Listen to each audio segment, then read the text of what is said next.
Hi, I am Sergey Beloy. I like to announce an important news, a really groundbreaking news of our times. It may be a real shock for some of you.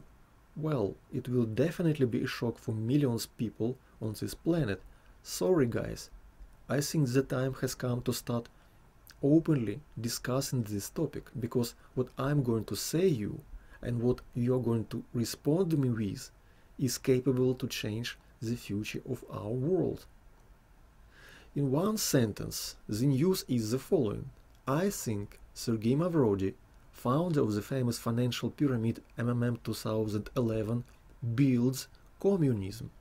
Yes, you hear it right, communism. But before we go further on, I must say it's not an official news from Sergey Mavrodi.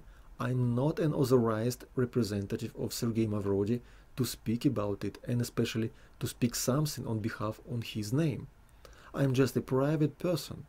What I'm going to tell you today is a conclusion of my private research only.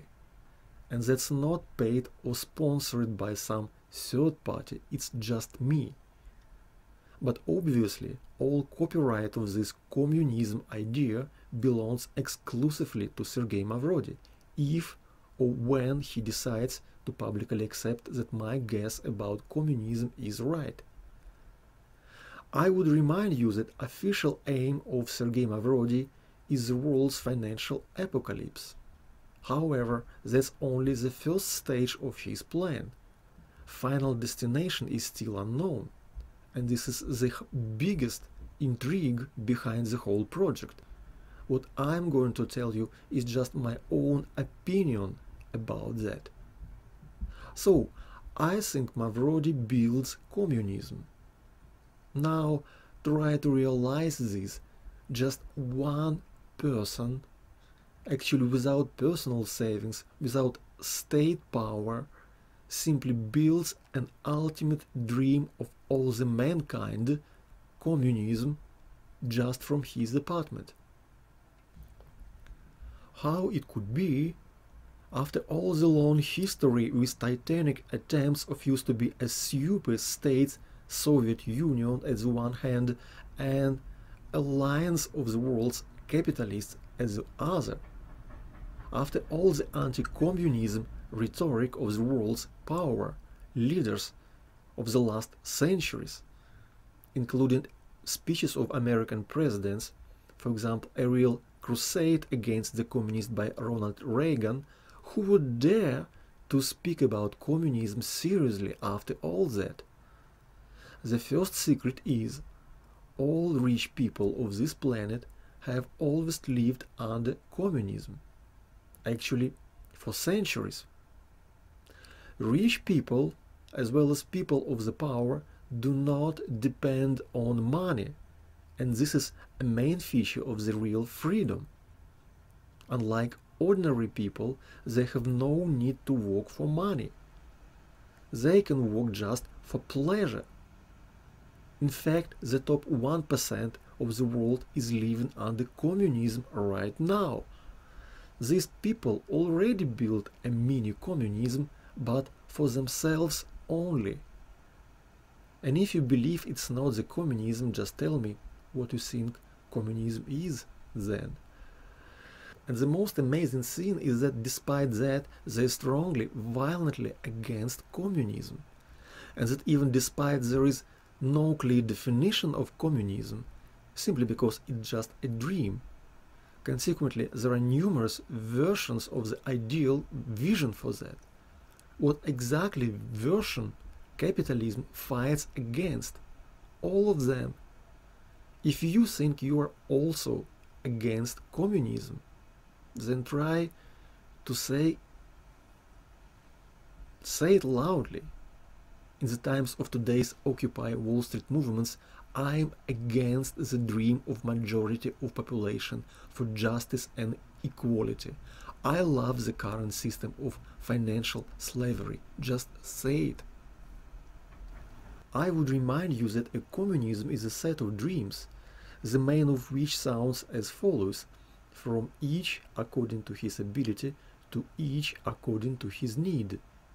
And according to the Marxist view, Such an arrangement will be made possibly by the abundance of goods and services that a developed society will produce. The idea is that there will be enough to satisfy everyone's needs. Well, I'm not a communist, and I do not want to return back to the USSR. There must be other ways to achieve cardinal changes. And model of the pyramid MMM 2011 looks incredibly promising here. By the way, financial pyramids in general are not studied very well. Practically everything that is known about pyramids is that they are an effective tool, a super effective tool for attracting money. Because pyramids make money from nothing, from the air. It may be precisely because of that governments attempt to announce them illegal. Obviously with exception of the pyramids that belong to banks and top 1%.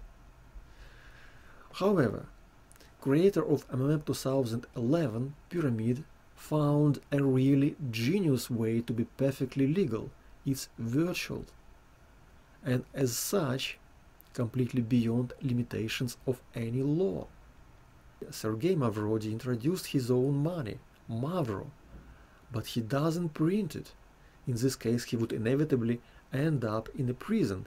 Instead, everything in MMM 2011 is virtual. In fact, Mavro do not exist, so what? People simply agreed to consider imaginary money a real thing. Who can forbid them to do that? And they also agreed to freely convert Mavro into any currency if required.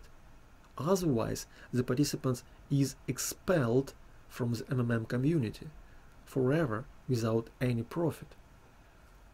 Now is the most interesting part.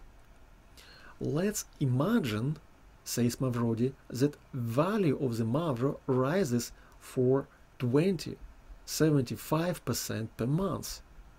No, it's not because I invested into something, rather simply because we all want them to.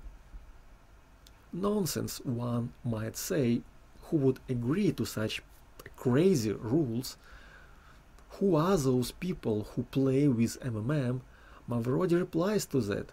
All the people who want to earn 75% per month. Look at the mirror. Moreover, I'm puzzled who are those people who do not want to earn from 20 to 75% per month. To summarize, a profit in MMM is a pure function of time. In particular, per year, participants can earn up to 82,000%. Amazingly simple, isn't it? But even more amazing is that the whole system works smoothly. More than a year, everybody is happy. But much more important is this. MMM 2011 is a revolutionary kind of global redistribution system. In fact, in addition to money, it redistributes opportunities to live. You know, 4 months ago I wrote at my Occupying for Space account at Twitter, America didn't get it. Add to Occupy Wall Street movement the MMM 2011 pyramid, and it will be an absolutely undestroyable superpower. But I would talk about it next time, maybe in the form of articles published at my website CoMMMunism.com. You know, it's amazing thing. I created that site simply because couldn't find on the internet really serious information about MMM 2011. And as my main business is twosite.com and I couldn't find links for that service, I simply set up my own communism.com, where I am going to translate the most interesting thoughts about MMM 2011. You will hardly find anywhere else.